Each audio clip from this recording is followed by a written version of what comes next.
नमस्कार जय जगन्नाथ। आज आम आलोचनार विषय जे एल्डरली पेसेंट रे हिप फ्रैक्चर यदि है तार ट्रिटमेंट केमती करेंगे से सर्जरी बिना कौन कंजरवेटिव ट्रिटमेंट किसी रोल अच्छी ना ना जदि आपंकर घरे कई 60 वर्ष 60 वर्ष ऊर्ध्व व्यक्ति अच्छा तार पड़ा जो ट्रिवियल ट्रमा जो किसी हिप फ्रैक्चर होती निश्चित भाव में सर्जिकल ट्रिटमेंट करातु आज्ञा ना से फ्यूचर रे बहुत डेंजरस हो पारे कहीं जदि आपंकर एमती हिप फ्रैक्चर रे आपण सर्जरी न करमती लोकल सेको ट्रिटमेंट क्वाक ट्रिटमेंट कराने से माने बेड रे पड़ी रे ता जो घा हो जाए जोटा आम बेड सोर बोली कही था बहुत दिन शोई रहा फल से ब्लड क्लट जाम हो जाए जोटा आम डीप वेन थ्रोम्बोसिस कही था से ब्लड क्लटटा आपंकर छाती को पड़ जाए जोटा पल्मोनारी एम्बोलिज्म कही था ना आप बहुत समय शोवा जो आप चेस्ट इन्फेक्शन हो जाए तेणु जदि आपंकर एमती एल्डरली पेसेंट तार हिप फ्रैक्चर अच्छी जमा नेग्लेक्ट करूँ ना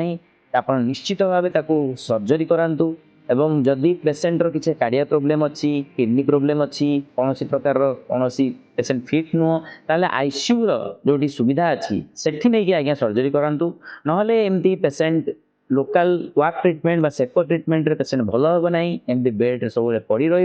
पड़ी रही पेसेंट यूजुअली से डिप्रेस हो जाती बचार इच्छा कमी जाए है तेणु यही हिप फ्रैक्चर से फ्यूचर में मोर्टालिटी करे पारे तेणु आपंकर एमती किसी पेसेंट जब हिप फ्रैक्चर अच्छा आम निम्नलिखित व्हाट्सएप नंबर कांटेक्ट करूँ आम भुवनेश्वर पाटरपड़ा क्लिनिक अच्छी आम कांटेक्ट करके विजिट करूँ आप बेस्ट पॉसिबल ट्रीटमेंट और सर्जरी पाई पारे। नमस्कार जय जगन्नाथ।